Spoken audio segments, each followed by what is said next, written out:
آخری کڑی یعنی طلبہ عزیز میں اب ایک تقریر باقی ہے. وقت کی اگرچہ قلت ہے لیکن اس طالب علم کی حوصلہ افزائی کا مسئلہ ہے کیونکہ اسے پہلے سے کہہ رکھا ہے. تو میں اب عربی دوم کے ایک طالب علم محمد آصف ڈوگڑی کو دعوت دیتا ہوں کہ وہ آئیں اور علماء کرام کے مقام کے عنوان پر اپنی تقریر پیش فرمائیں. محمد آصف ڈوگڑی.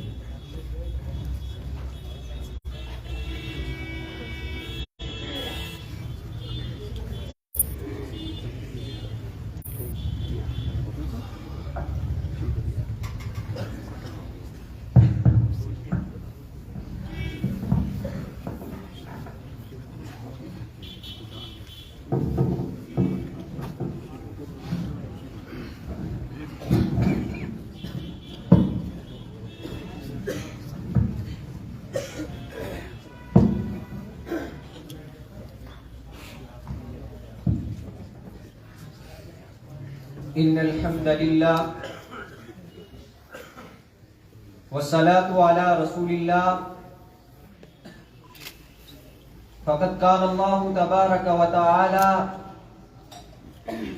في الكلام المجيد والفرقان الحميد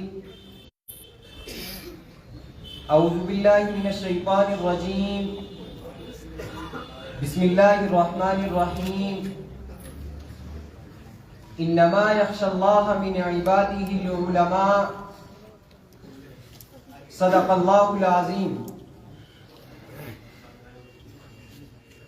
کوئی اندازہ کر سکتا ہے اس کے زور بازو کا، کوئی اندازہ کر سکتا ہے اس کے زور بازو کا، نگاہ مرد مومن سے بدل جاتی ہے تقدیریں. محترم و مکرم سامعین ذی وقار، اسٹیج پر رونق افروز علماء کرام اور میرے ہم سفر ساتھیوں، آج کی اس پرنور بزم میں آپ حضرات کے سامنے تھوڑی دیر کچھ بولنے کی جسارت کر رہا ہوں.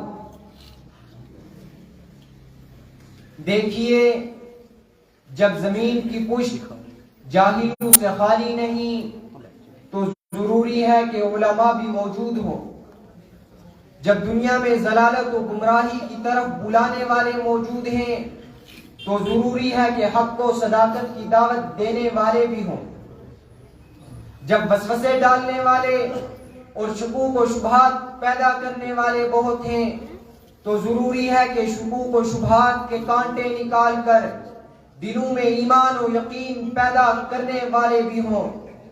جب فرعون اور قارون کے وارثوں سے دنیا خالی نہیں تو ضروری ہے کہ انبیاء علیہ السلام کے وارثوں سے بھی بزم جہاں خالی نہ ہو.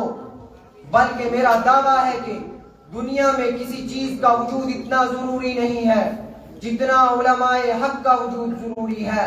آخرت کی کامیابی کے لیے بھی علماء کا وجود ضروری ہے اور دنیا کی بقا کے لیے بھی علماء کا وجود ضروری ہے. آپ کو میرا یہ دعویٰ بہت بڑا معلوم ہوگا مگر میں دلیل سے ثابت کرتا ہوں کہ اس دنیا کی بقا علماء حق سے مربوط ہے. اگر علماء حق نہ رہے تو یہ دنیا بھی نہ رہے گی. ذرا آپ ایک لمحہ کے لیے سوچیں کہ اگر علماء حق نہ ہوتے تو کیا ہوتا. اس میں شک نہیں کہ اللہ تعالیٰ کا دین کسی کا محتاج نہیں، لیکن یہ عالم اسباب ہے جہاں ہر چیز کا کوئی نہ کوئی سبب ہے، ہر معلول کی کوئی علت ہے، ہر اثر کا کوئی مؤثر ہے. تو اس عالم اسباب کے پیش نظر کہا جا سکتا ہے کہ اگر علماء حق نہ ہوتے تو انبیاء علیہ السلام کے ورثاء اور خلفاء نہ ہوتے. اگر علماء حق نہ ہوتے تو اولیاء اور اتقیاء نہ ہوتے. اگر علماء حق نہ ہوتے تو قرآن و سنت کے تراجم اور تفسیریں نہ ہوتی. اگر علماء حق نہ ہوتے تو عوام کو عقائد و عبادات اور حلال و حرام کے مسائل کون وابستہ کرتا. اگر علماء حق نہ ہوتے تو ملحدوں اور بدعتیوں کو دین میں تحریف کرنے سے روکنے والا کوئی نہ ہوتا. اگر علماء حق نہ ہوتے تو اکبر جیسے سر پھروں کو دین اکبری کے ایجاد کرنے سے کون روکتا. اگر یہ جلیل القدر علماء کرام علم کے حصول اور ان کے تحفظ کے لیے مشقتیں نہ اٹھاتے، سفر نہ کرتے، وطن سے بے وطن نہ ہوتے تو ہم تک صحیح علم دین نہ پہنچ سکتا. آپ علماء کے حالات اٹھا کر دیکھ لیجئے تو آپ کو یہ بات بخوبی معلوم ہو جائے گی کہ ایک صحیح عالم دین اور خداشناس بننے میں کس قدر مشقت اٹھانی پڑتی ہے. آج لوگوں نے سمجھ لیا ہے کہ اردو کی 2-4 کتابیں پڑھنے سے بندہ عالم بن جاتا ہے. پھر اسی قسم کے نام نہاد اسکالر آج لوگوں کو گمراہ کرتے پھرتے ہیں. میں آپ کو علماء حق کے تاریخ سے وابستہ کرانا چاہتا ہوں. میں ایک اور پہلو کی طرف آپ کی توجہ مبذول کرانا چاہتا ہوں، وہ یہ کہ اگر ہر دور کے علماء حق وقت کے فتنوں کا مقابلہ نہ کرتے اور سر حکمرانوں کو شریعت میں منمانی کرنے سے نہ روکتے تو یہ بدبخت لوگ شریعت کا حلیہ بگاڑ دیتے. لیکن تاریخ شاہد ہے جب بھی کبھی کوئی فتنہ رونما ہوا، جب بھی کبھی اسلام میں تحریف کرنے کی کوشش کی گئی، جب بھی کوئی فتنہ رونما ہوا تو علماء حق نے اس کی سرکوبی کے لیے تن من دن کی بازی لگا دی. وہ بھوکے پیاسے تو رہے، انہوں نے تانے اور گالیاں تو سنی، انہوں نے اپنی پیٹھ پر کوڑوں کی ضربات بھی سہی، وہ مرحلہ دار و رسن سے بھی گزرے، لیکن انہوں نے کسی ملحد اور بے دین کو، کسی جابر اور ظالم حکمران کو شریعت کے کسی ادنا سے ادنا حکم میں تحریف کرنے کی اجازت نہیں دی. بے شک آپ جانتے ہیں کہ امام اعظم ابو حنیفہ رحمت اللہ علیہ کا جنازہ جیل خانے سے اٹھا. امام مالک رحمت اللہ علیہ کو وقت کے حکمرانوں کی ہاں میں ہاں نہ ملانے کی وجہ سے بے انتہا ستایا گیا. ان کی ننگی پیٹھ پر انتہائی درندگی کے ساتھ 70 کوڑے مارے گئے. آپ کے ہاتھ اس قدر کس کے باندھے گئے کہ شانے اتر گئے. پھر اونٹ پر بٹھا کر ایک مجرم کی حیثیت سے شہر میں گشت کرایا گیا. مگر قربان جاؤ اے مہاجر مدینہ، تیری جرأت و استقامت پر آپ اس حالت میں بھی حق کہنے سے باز نہ رہے. آپ بآواز بلند کہتے جاتے تھے من یعرفنی فہو یعرفنی ومن لا یعرفنی فاعرف مالکم نولس. ملت اسلامیہ کے جیالو اسی پر بس نہیں بلکہ اس متحدہ ہندوستان کی تاریخ پر نظر ڈالے. یہاں ایک وقت ایسا آ گیا تھا کہ یہاں اسلام کا چراغ ٹمٹماتا ہوا محسوس ہو رہا تھا، دین اکبری ایجاد ہو رہا تھا، خنزیر اور کتے کی پاکی کا حکم دیا گیا، سود شراب اور جوا حلال سمجھا گیا، کلمہ تک بدل دیا گیا اور یوں پڑھا جاتا تھا لا الہ الا اللہ اکبر حلیفۃ اللہ. بادشاہ کو سجدہ کیا جاتا تھا، اسلامی نام رکھنے سے منع کر دیا گیا، فرمان جاری کیا گیا کہ عربی علوم کا پڑھنا اور پڑھانا ترک کر دیا جائے، اور نعوذ باللہ کہا گیا کہ حضور صلی اللہ علیہ وسلم کے دین کی عمر 1000 سال کی، اب نئے دین کی ضرورت ہے. اس دین کا نام توحید الہی رکھا گیا. یہ سب کچھ دیکھ کر باقی محسوس ہو رہا تھا کہ اب ہندوستان میں دین اسلام باقی نہیں رہ سکے گا. لیکن کیا آپ جانتے ہیں کہ اس پرفتن اشوک دور میں وہ کون مرد درویش تھا جس نے دین اسلام کی تجدید کا فریضہ سر انجام دیا؟ دوستو، وہ کسی کالج کا پروفیسر نہ تھا، وہ کوئی انجینئر اور جدید اسکالر نہ تھا، وہ کوئی پروفیسر نہ تھا، وہ کوئی سائنسدان نہ تھا، بلکہ وہ مسجد کے ننگے فرش اور مدرسے کی چٹائیوں پر بیٹھ کر کتاب و سنت کا علم حاصل کرنے والا اور قال رسول اللہ صلی اللہ علیہ وسلم کی صدائیں لگانے والا ایک خداشناس مولوی تھا. دوستو، وہ شیخ احمد سرہندی المعروف بھی مجدد الفسانی تھے، جنہوں نے فتنہ اکبری کا بڑی جرأت سے مقابلہ کیا، جنہوں نے گوالیار کے قلعوں میں قید ہونا گوارا کر لیا، لیکن جبین نیاز کے تقدس کو دربار اکبری پر نہیں لٹایا، جنہوں نے شریعت کے روشن چہرے سے بدعات و تحریفات کے گرد و غبار کو اکھاڑ پھینکا.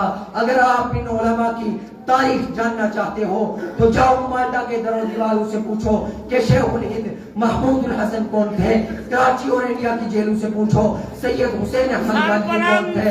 سربلند دیوبند دیوبند سربلند سربلند دیوبند دیوبند نعرہ تکبیر اللہ اکبر، نعرہ رسالت سربلند سربلند دیوبند دیوبند.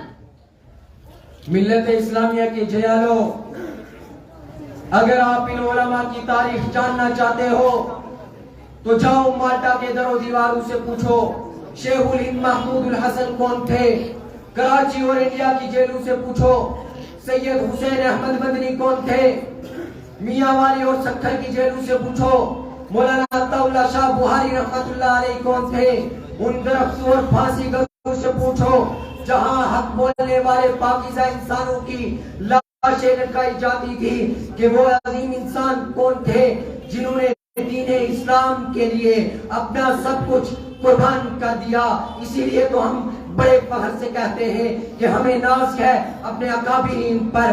اگر کسی کو ناز ہے مال و دولت پر تو ہوتا رہے، اگر کسی کو ناز ہے سیم و زر کے انبار پر تو ہوتا رہے، اگر کسی کو ناز ہے عہد و منصب پر تو ہوتا رہے۔ ہمیں ناز ہے انبیاء علیہ السلام کی وراثت پر، ہمیں ناز ہے صحابہ کی خلافت پر۔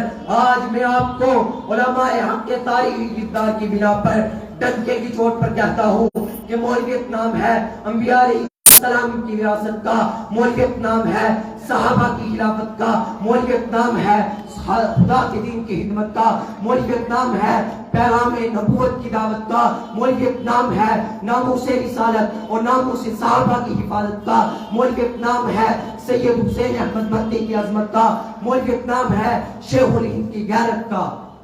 میرے بھائیوں، ان علماء کے مقام و مرتبہ کو پہچان کر ان کے ساتھ وابستہ رہے اور دین متین ان سے سیکھنے کو اپنا فرض سمجھے۔ میں اس شعر پر اپنی تقریر کو ختم کرتا ہوں کہ یہی مساجد، یہی مدارس، یہی مساجد، یہی مدارس، یہی ہے علماء و طلبہ کہ جنہوں نے اپنے گھر بار کو ہے چھوڑا بطور وراثت انبیاء کے۔ حیات باقی، ملاقات باقی، والسلام۔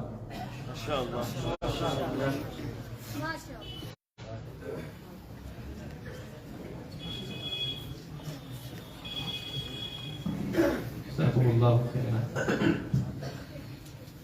اب میں پروگرام چونکہ